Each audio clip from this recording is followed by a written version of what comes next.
Good morning, and thank you for joining us for today's webinar on data storytelling. Today is February 24th, 2022, and I'm so glad that you could make it to here today for the webinar series. My name is Nick Fry. I'm the Manager of Business Development with Tourism Nova Scotia. Tourism Nova Scotia is a division of Communities, Culture, Tourism, and Heritage, and we work with communities and industry to attract visitors to the province and increase tourism revenues. We do this through experience, sector development, business coaching, marketing, and visitor servicing. Similarly, our partner today, Digital Nova Scotia, is the industry association for Nova Scotia's $2.5 billion ICT and digital technology sector. They represent over 200 members, including startups, small and medium enterprises, multinational corporations, government, post-secondary institutions, and so much more. Our partners, Digital Nova Scotia, we've been working with them on so many new projects, and one of them is Digiport, which we'll talk about in a second. So an important thing to keep in mind today that any conversation is robust when you have really good questions. So if you're paying attention, if you have any questions, please put it in the Q&A at the bottom. You can find it at the bottom there. This will be recorded, so if you think there's something really interesting, don't worry. This will be available to you after the fact. If we mention any types of software that might be available, you know what? We're going to send an email after the fact to also let you know that what that software is. So if we tell you you should be using this software, then that is will be sent out after the fact. Now, like I mentioned, Digiport is what this webinar is being presented through, and Digiport's a really exciting new one-stop shop of interactive and educational services opportunities. This is built for tourism businesses to bridge the digital gap that there is between services that we need to be able to offer and services we have available to us. There is educational opportunities, there's webinars, there are specific programs to help you enhance your website, social media marketing, search engine optimization. So I'd really encourage you to check out Digiport. It is available to tourism businesses in Nova Scotia. It is the only offering of its kind in Canada, and I'm just really excited to be able to offer it to you. Now, I'd like to introduce our speaker for today. Kevin DeGar is back, and Kevin has developed a passion for translating data into meaningful insights and recommendations that has driven business decisions for the past 22 years. So happy that Kevin's here to talk to us. He has a BSc in Mathematics and Computer Science from McGill University and a mini Masters of Analytics program from York University School of Business. Kevin is the principal consultant and owner of Matters of Data, which he started in 2019, and he really focuses on translating complex data into a story that empowers and persuades stakeholders to make data-driven decisions and really just makes it understandable for people that aren't as knowledgeable on the subject. Kevin has worked as the head of data sciences and insights with Verb Interactive, the manager of analytics and insights with Loyalty One Air Miles Rewards program, and was the lead CRM data integrator with Cosset Inc. See, Kevin, I can barely even say it. It's so in depth, but very impressive background. 2 weeks ago, the webinar was excellent. I'd like to encourage Kevin to now share his screen. Thank you for being here today, Kevin. I encourage anyone to ask questions throughout.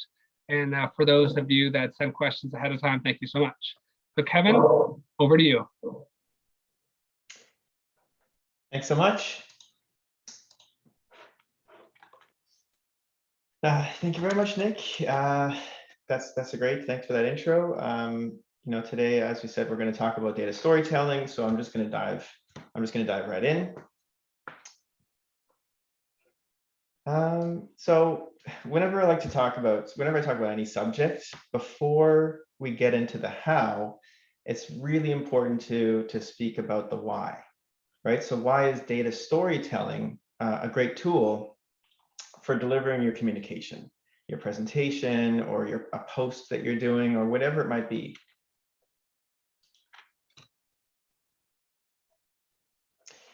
It always starts with your objective. At the end of the day, you're trying to influence your audience in some way. You might be trying to get buy-in on an idea that you have. You might just be trying to be memorable to the senior leadership team. or steer your stakeholders in a certain direction, whether it's making a change or staying the course.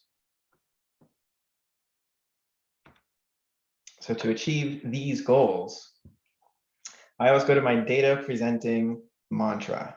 So how do I minimize the time it takes for the stakeholders to get it, to digest it, to understand the insight? However you want to phrase it, it should be the first question you ask yourself before you start putting a presentation together, and it should be your check at the end when it's all said and done. And it doesn't mean that you necessarily want to sacrifice quality for speed. A big win is if your stakeholder says, okay, I get it. Where do we go from here? And what you're trying to avoid are follow-up questions, or them poking holes in your presentation. All that does is waste time for everyone during the presentation, which is supposed to be your time to influence. So if you invest in having a solid story beforehand, you'll save time later. Which brings us to what your brain is good at versus where it struggles. Minimizing the time it takes for them to get it means giving them ideas in a way that creates efficiencies in terms of processing that information.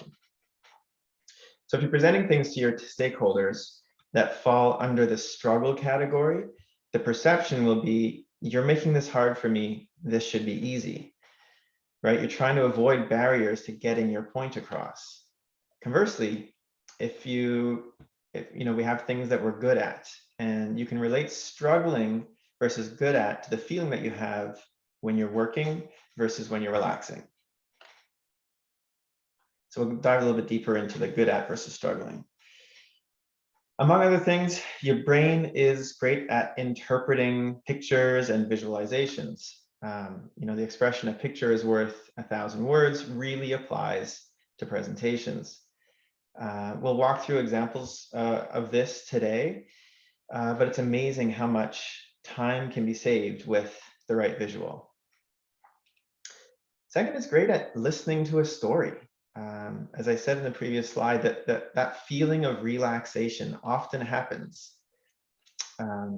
when you're listening to a story from a friend, or if you're binge watching a show. And this is because listening to a story really inspires your brain. It unlocks a couple of key components that will help you with your goal of influencing, getting buy-in, whatever it might be. The first is something called neural coupling, which is essentially relating the story to their own experiences. And that ultimately creates a connection between you and the audience. And second is emotion, which, it's the key to decision making. There aren't many decisions made without at least some form of emotion being involved. Conversely, when you consider what makes your brain struggle, surprisingly, despite reading being second nature and something we do for hours every day, it's still intensive for the brain. It's an inefficient way for a point to get across.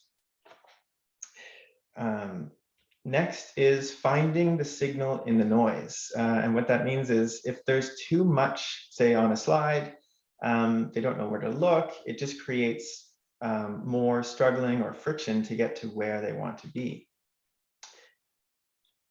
And then processing more than one thing at a time. When you think of multitasking, your brain isn't actually thinking of multiple things at the same time. It sort of jumps back and forth.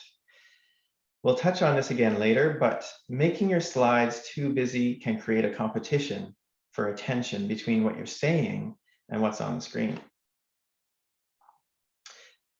An important note here, it's not that people don't get to where you want them to get to if they have to do these things, but again, it's about creating those efficiencies along the way in your delivery. So how can you present data in a way that your audience minimizes those difficult brain actions and maximizes the easy brain actions? Your presentation should never be about presenting the data without insights, and ideally recommendations if you can. If you do, either the person will walk away with no takeaways, or they'll make up their own conclusion. Either way, they won't see value in what you have to say. Worse, they might do the opposite of your intended message. So it's up to you to steer them in the right direction using insights and recommendations. Okay, this one I'm going to put a question out. I'm going to bring up the chat area here to everyone. Everyone should have access to the chat area. I'm going to ask everyone a question, and I'd like you to just put your answers in as they come to you. I've given you a little bit of background and dropped some hints along the way, but this exercise is about the driving forces for presentations. So not what goes on behind the scenes, but think about what the actual content that will be presented in a presentation. So among these 7 words, 4 of them should be the biggest drivers for what goes into a presentation. One word at a time, just enter a driver for presentation content. I'll just give you guys a couple of minutes here. Story already. Love it. This is the first one. It's the name of the presentation. Definitely one of the biggest hints. And so just to touch on story, it's a great tool that grabs the audience's attention. It solidifies his ideas in their head, and it puts meaning behind the presentation. So that's fantastic. Story is the first one.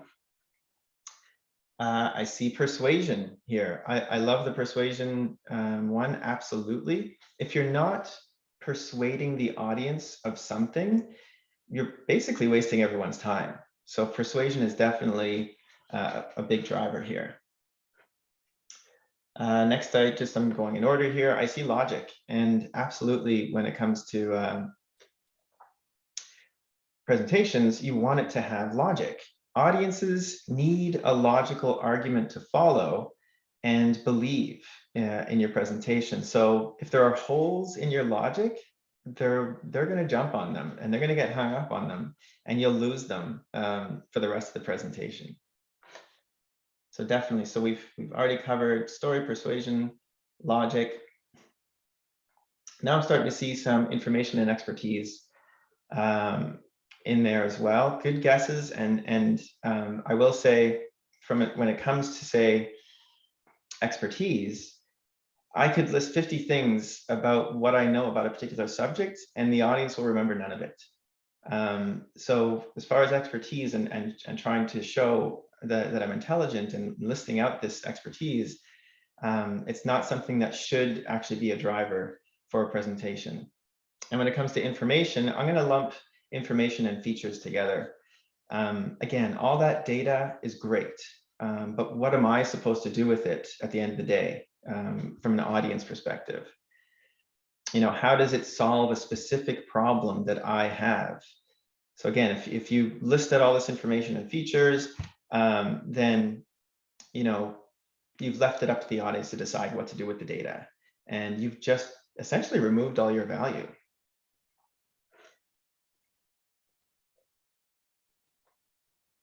So awesome, and I do see graphics here. So 100%, and I spoke really briefly about graphics and how visuals can really help tell that story. I will say as well that some concepts here are counterintuitive. I know when I was researching the topic, I thought it's important to lay out the facts, you know, because the facts are what you should be basing your decision on. And they are, but they need to be presented in a particular way. In this case, through storytelling to get the most engagement out of your audience. So thanks so much for all those answers.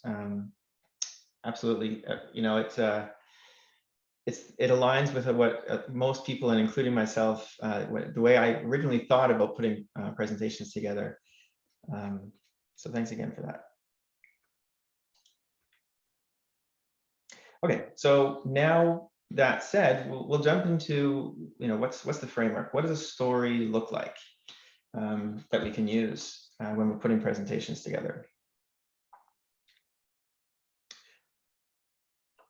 Stories need three fundamental components: a hero, a goal, and a conflict. When presenting, the hero is usually the stakeholder or your audience. It's not you. I can't stress this enough. It's them. And the goal is there for a few reasons. It's a future state to aspire to.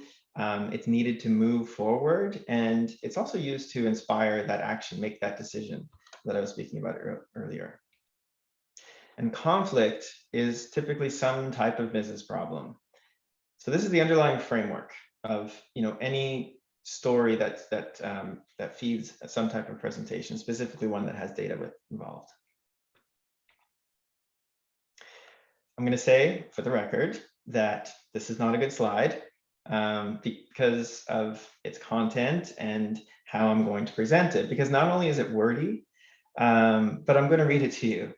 So in this rare case, though, I think it's important to give you a solid example of using this method. So using the hero goal conflict methodology, we can start with the hero element. And it's usually found earlier on in the presentation. So typically in the background or introduction portion. Basically, you're trying to give the audience context. So you can say something like, let's just say you're presenting to a university. Our university has had a positive impact on the community over the years through events, programs, and student benefits. So if you were presenting this to the president of the university, she might be patting herself on the back saying, yep, we do good work, and she'd be interested in what's to come. Now, another note, you wouldn't actually have these words on your slide. You'd be saying them. You might just have the university's logo on the screen, maybe some type of visual about how the community has benefited from them in the past. The goal, and then the goal element could be, this year they have a fundraising target, $10,000 to further help those who need support. Now the president's thinking, that's true. This person's done their homework. I wonder what their thoughts are on that target. At which point you can introduce the conflict. Perhaps something like, however, as of the end of Q3, we've only raised $5,000. Now she's thinking, yes, that's a concern. How can we hit our target if we're only halfway there? But we only have 3 months left to achieve this. An important side note here is that before the presentation, you might have found the solution to the conflict. Perhaps you noticed that there was a fundraising spike 2 years ago, and that caused you to dig further to find out that it was a specific marketing campaign that drove most of the spike in funds. So your thought is, we should replace that campaign to save Q4, or we should replicate that campaign to save Q4 and hit the target. But if you start your presentation with, hey, I was looking at some numbers and noticed first that $10,000 were raised last year. Then I looked at previous year's numbers and saw that we raised $12,000 and $7,543 came from the month of March. So, you're basically starting with the facts. And so now the presenter is thinking, okay, great, where are you going with this? What does this all mean? And when your audience is time-starved, which stakeholders often are, they start disconnecting immediately. And they might actually never get to your recommendation of repeating a campaign because they've already tuned out.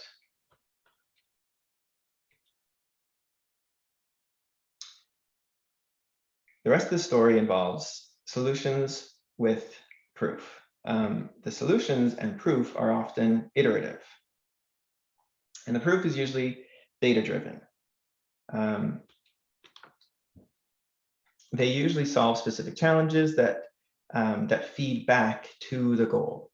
And then the conclusion is really important, and it can summarize specifically what you want them to do. Again, it's about steering or influencing your audience in a certain direction. And in the example we've been looking at, the solution is running a campaign that is similar to the successful one from 2 years ago. The proof being that it was responsible for 60% of the fundraising dollars that year. And the conclusion would be to reiterate that if the university wants to hit the target of $10,000 this year, its best chance is with this particular campaign. Again, you're overtly providing a specific recommendation. If you only provide the facts and let them come up with a solution, you not only diminished your value, but their solution might not align with yours. So it leads us to the question, okay, that's great, that's a framework. What should slides look like? To answer that, we'll start with what not to do. One of the things you don't want is competition for attention between the visuals of your slide and the story you're telling. As I mentioned earlier, your brain does its best to multitask, but asking your audience to read a word-heavy slide while digesting your thoughts is taxing. And when your audience is being taxed mentally, they aren't doing all the other things that you want them to do, like remembering or relating or deciding. They're simply processing. So do your best not to compete for attention with your slides. The words themselves have value, or whatever the, your words that you're saying have value, and the content that's there is there to complement your words and vice versa. And yes, this is a word heavy slide, but hopefully it helps prove a point.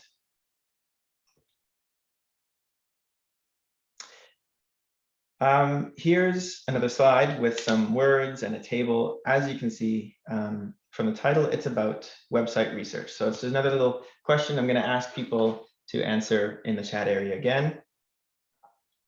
I'll give you some context before asking the question. The presenter was tasked with finding out if some design and functionality changes that the company made to a website were good or not. Now, good in the digital world can mean a few things. So typically, if people spend more time on your site or visit many pages, you could argue they are more engaged with your website, and it's good news. However, it also depends on the purpose of your website. If you're trying to get people to buy something, making it as easy as possible to make that purchase is more important than engagement. So here's the question.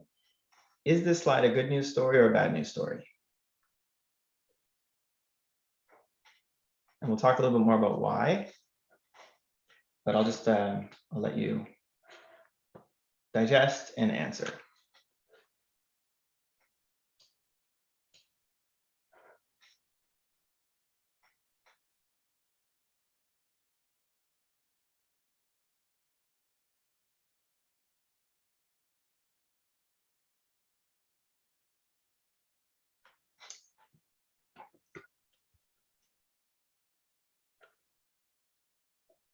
Okay, we've got one answer so far.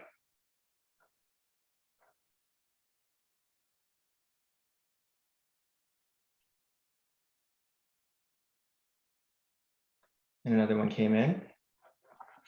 So the takeaway here is not necessarily whether it's a good news story or a bad news story. It's how long it took you to answer to get to that conclusion. And so I appreciate that bad slide.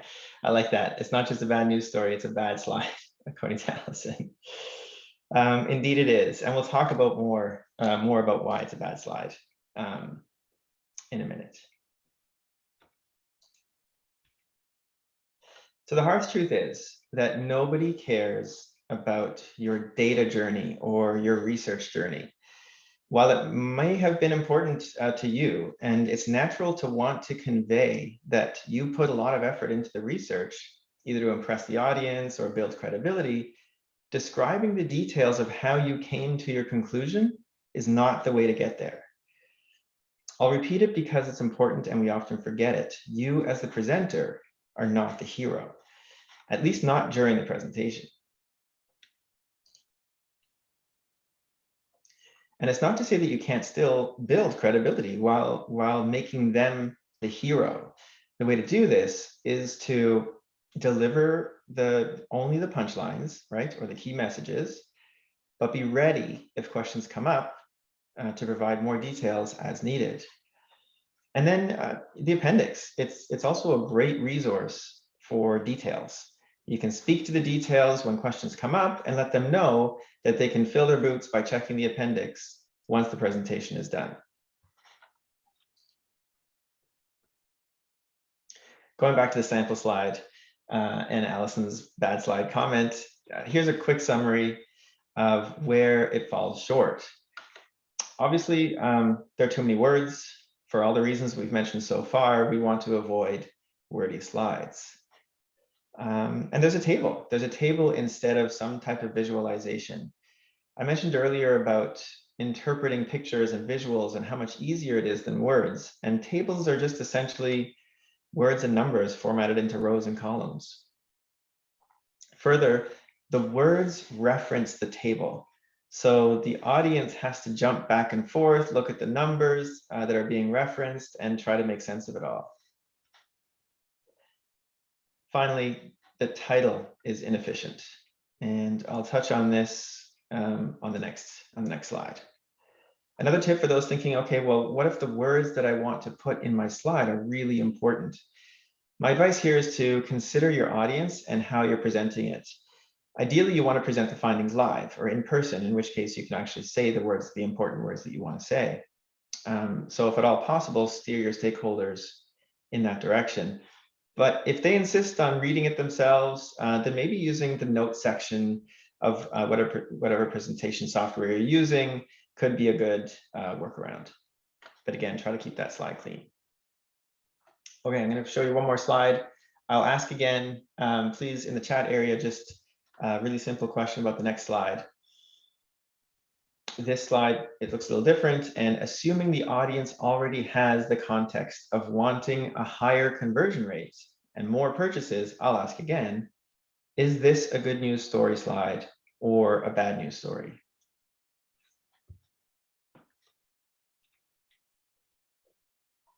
Good news right away. Got an answer right away. And so we got a few answers. That's great. So let's try to break down why this one is so much more easily digested. It's not a perfect slide, but it does highlight a few components that made you wrap your head around the concept within seconds rather than minutes. So for one, the headline, I mentioned it last time. One of the most powerful time-saving techniques is to have the headline be the punchline. The previous slide had what was being worked on as the headline. If you remember, it said website research. It's just unnecessary. In this slide, it's already assumed that website research was conducted based on the fact that a website-related conclusion was drawn. Secondly, it used a visualization, further a clean visualization, which is an important point. So when you think about best practices, it suggests cleaning up charts as much as you can. And you can do this by getting rid of grid lines, avoiding 3D effects or shadows.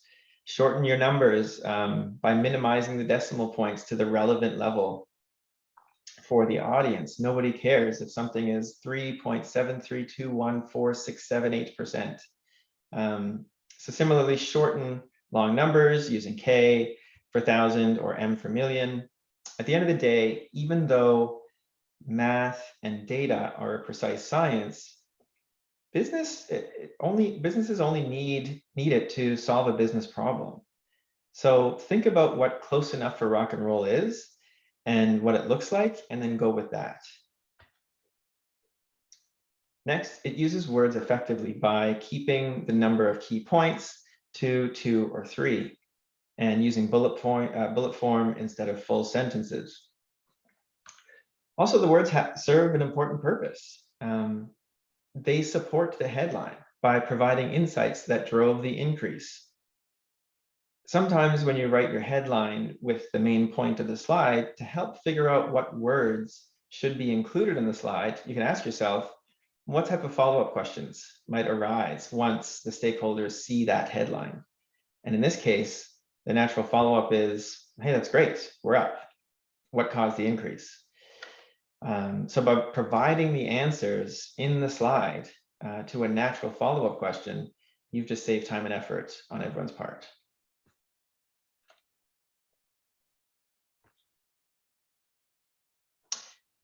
We spoke about the importance of steering your audience using insights or recommendations rather than just presenting the data alone. So some more practical tips for this are to guide your audience to look at what you want them to look at. So you can do this by perhaps highlighting a key insight. So if you want them to say, pay attention to a specific year in a bar graph, change the color, bold it, circle it, make the, make the font bigger, whatever it might be. The idea is to draw the eyes naturally. And so this also applies when using tables. In the slide with the table, the website research one, the fact that there was a table in there wasn't necessarily the worst part. It was the fact that nothing was highlighted. Next is make text matter. Use point form and limiting the number to 2 or 3, or move the details to your speaking points or the notes section. And finally, let your slides breathe. If you have more than one thought to convey, even if they're related, consider spreading them out over 2 slides. So applying these tips will have your audience honed in on the content and your words rather than searching for meaning in the slide while trying to digest what you're saying.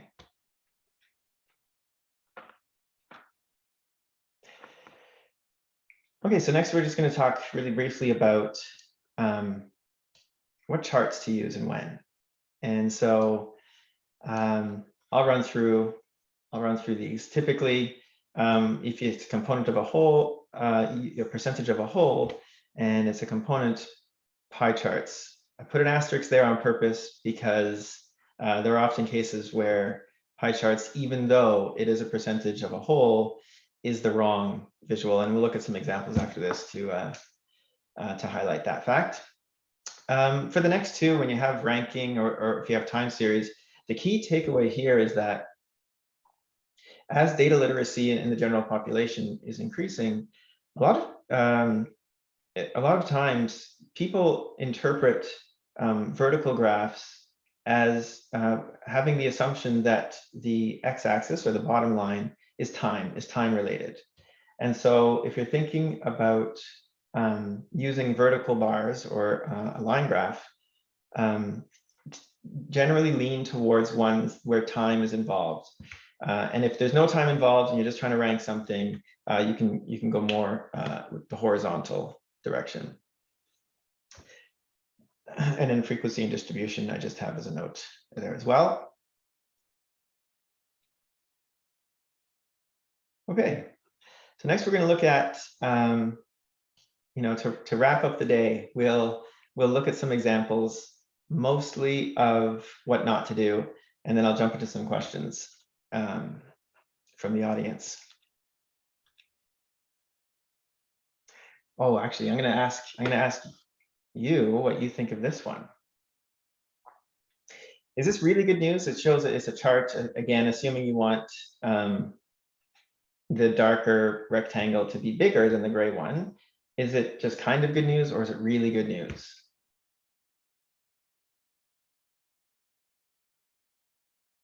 You can just reply in the chat area. Kind of good news. I like that, Bridget.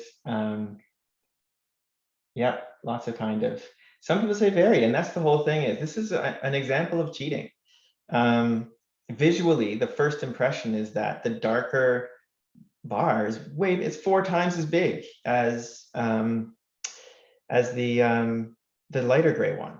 And so the initial impression is that this thing is so much better than it was before. But you're right, yes. Jenny notices as well, is that it's not a huge numerical spread. So the way that they're cheating here is they didn't start not bad for a raise. It's actually not that great as a raise. The actual growth is only 6.8%. I mean, that's depending on the raise, but it's not 4 times the salary. the visual tends to imply. But the issue here is that it doesn't start at 0. So the baseline actually starts at 100. And so when you do that, your visuals don't match the actual numbers and the rate of increase. And so that's one thing to note. If you're ever seeing charts on the side, make sure that they start at 0. And if they don't, then they're probably cheating with the message. I'll take 6.8%. That's right. Here's another just quick example of why you should start with 0. Clearly, this is just, you don't start at 5 feet to talk about height or for any reason. Here's another example of cheating. Does anyone see anything wrong with this particular chart? It was published, it was in the paper down in Florida a while ago, as you can see, but it still made it past the editor. Does anyone see anything wrong with this one?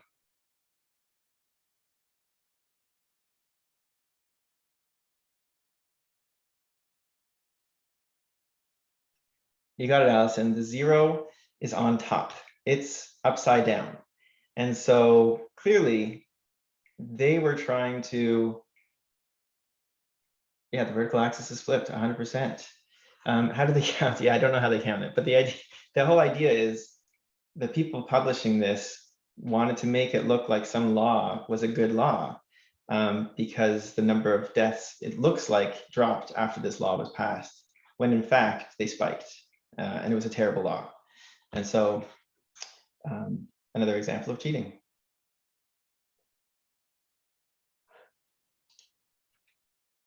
So here's an example. We spoke a little bit about what are the situations where pie charts, when it comes to a percentage of a whole, shouldn't be used. And in this, when the pie wedges are relatively close in size, it can get really, really tricky in terms of figuring out, what, at least visually. I mean, you can have your percentages on there that really tell the story, but visually, it would be beneficial in these cases where they're really close to use a bar graph instead of a pie chart.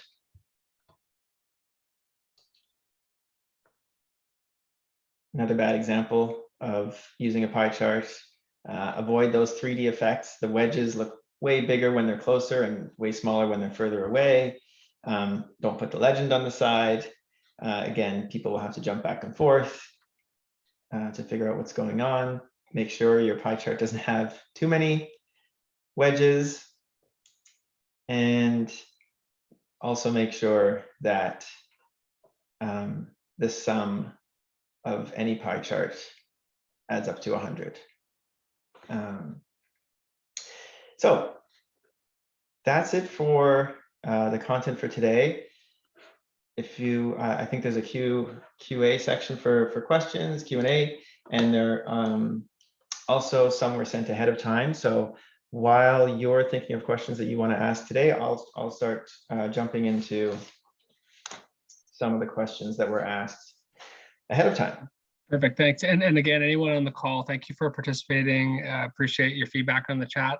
Anything popped in your head? If you have any questions on any subject that Kevin covers, now is the time. So I would encourage you to ask. But while we wait, we will cover some of the questions that we received in advance. Thanks so much, Kevin. Perfect, thanks, Nick. All right, I'll just go in order. So how do you organize having different markets and audiences? And I think, I touched on a little bit on it today, where it's just making it about them. So if you have the context about who you're speaking to, that's a huge plus, right? Because now you know what matters to them. Now you know what their goals are and what they're trying to achieve. So it's catering your presentations to your market is the way to have that organized.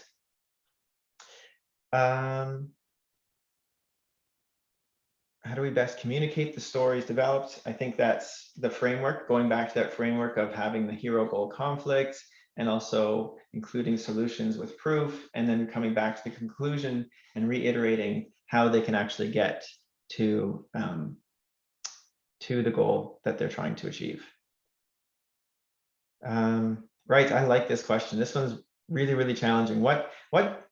When data doesn't tell the story that people want to hear, yes, typically going into any presentation, people will have biases and what they expect to see. So the question is, how do you deliver the news without creating either people becoming defensive or dismissing your presentation altogether? Big challenge. I think, it's typically a case-by-case scenario, but I will say that, again, knowing your audience and how to deliver the news, and how they'll react to it, and being prepared ahead of time will go a long way. So if you think, for example, if there's already support for going in a certain direction or keeping things the same, but you've discovered in the data that they should change course and that they should do things differently. It should still be presented. It should still be presented as factual and stick to the facts. And the recommendations should be in there, again, based on the facts. But depending on the audience, if they just want some type of positive news, and if it's negative news, deliver the news, make sure that it's all included, but perhaps find some type of positive spin or some type of side good news story that will help them feel more comfortable, I guess, with the information that's being provided. So that's a tough one, and I think, again, it would definitely be case by case. Again, I think it comes down to a combination of building credibility and building so that they know that this is well researched and well thought out, and it would be hard, making it as difficult as possible for them to challenge what you are presenting. Okay, so how do you encourage businesses that are older to embrace data? Is there something that you found that works best? This is a big challenge. This one is, data storytelling is aside. I'll just, data culture is a huge challenge. And typically, this is one of the things that I help companies with, is really helping with data literacy and applying things like change management and making sure to get in there, figuring out where the current state of data maturity is for individuals and trying to move them up to the next level. It often starts with, depending on where they are, just instilling confidence by starting simple. So let's just say there's resistance for using data because there might be some accountability. If we start looking at the numbers, it might show that I'm not doing a good job, so I'm just going to kind of keep my head in the sand. It's about letting them know that it's okay that the numbers are negative as long as you have some type of action plan, right? There won't be any negative thoughts if the numbers are down, but you have some type of answer or some plan for the future. So it's always way better than not knowing at all. It's a really big, complex sort of consulting offering that I usually do, but I think the short answer is really just it's always more about the culture and than it is the data itself. It's really just getting the shift in mindset and change management, and that's probably the biggest. Those are probably some of the biggest factors when it comes to that. I like this question as well. Is there an all-in-one platform that compiles data from multiple channels? Could I touch on Google Data Studio? 100%. Google Data Studio, at least from a digital standpoint, is my go-to visualization tool. It's free. And it connects really well with the most popular tracking software, which is Google Analytics. The specific question about all-in-one platform. So at the end of the day, what you're trying to do, if you think about your digital ecosystem, perhaps you're running Facebook ads or Google ads or just tracking your website behavior, all of these sources you'd love to have in a one-stop shop dashboard where you can, again, really quickly see how things are doing and make your decision from there. They have a few tools out there that can help stream the data from those multiple sources.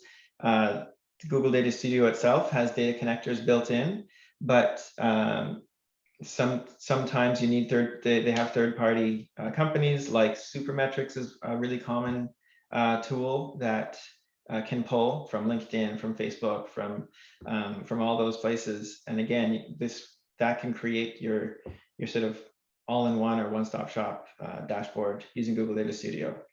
So yes, they do exist, and it's just a matter of implementing it. Presentation software suggestions. Good question here too. Obviously PowerPoint is huge. Google has their slides version. It's just a matter of, which one you sort of prefer. They're really similar that way. There are two outside of those two big ones that I think are worth mentioning. The first one is Prezi. I think it's Prezi. It's a cool tool for integrating a lot more zooming in. It's like an animations, and I think the tool itself will sell itself a lot better than I will, but I appreciate it from a presentation software, and there's a lot more integration with video and some cooler visual aspects. And the other one is actually Google Data Studio itself. I found that, let's just say you have an annual report or a quarterly report, especially in the digital world, and you're trying to pump out the same report every quarter or with whatever frequency, but most of your time is gathering the data. So you go and dig and find out what percentage converted or what percentage of impressions you got or whatever it might be. And so most presentation softwares, you have to manually put the data in there. The great thing about Google Data Studio here is you can treat them as slides. You can input text, you can input images, but the data is built in. So all that time spent gathering the data is no longer needed. Once you set it up once, you now have a template. You change some date ranges, it automatically updates all the data for you, and you just saved a bunch of time with your annual report.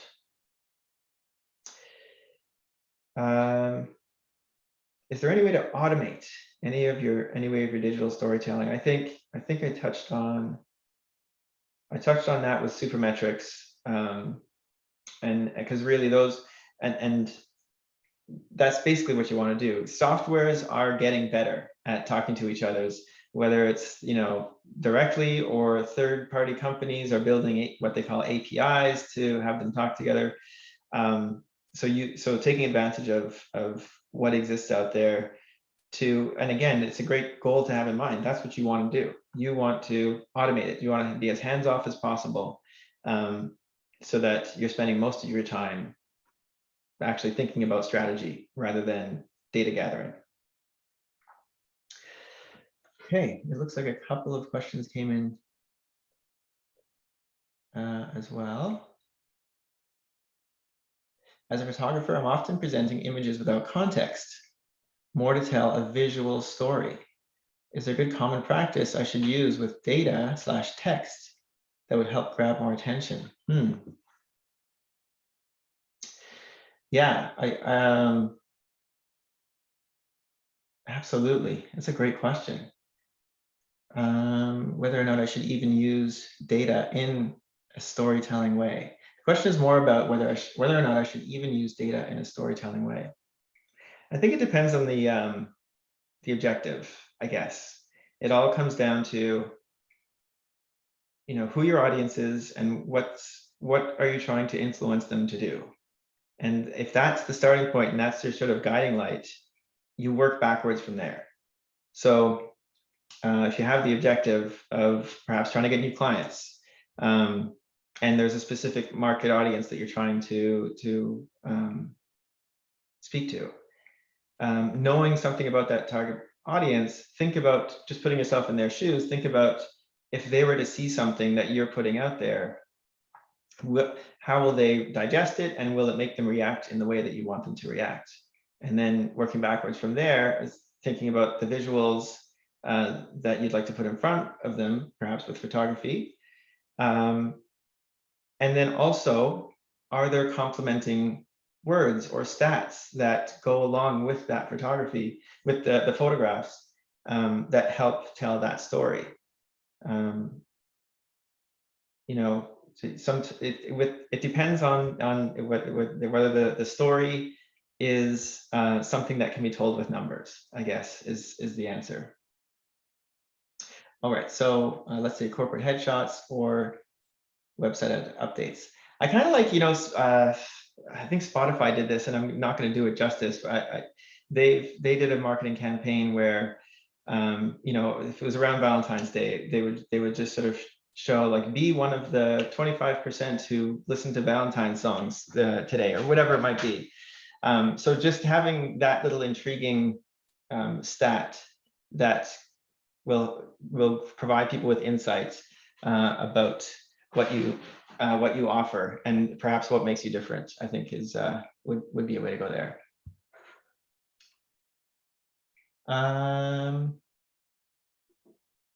So Aaron, this is great. Do you have a visual example?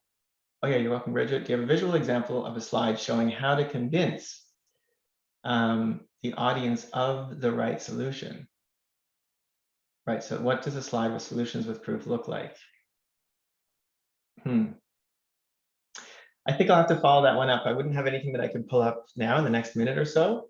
But absolutely, Aaron, if you can, my email address is here. Let's reach out, and I'll see what I can come up with. In fact, to Nick's point, what I'll do is I'll make sure that the follow-up email that's going out to everybody will have an example of that. Great question.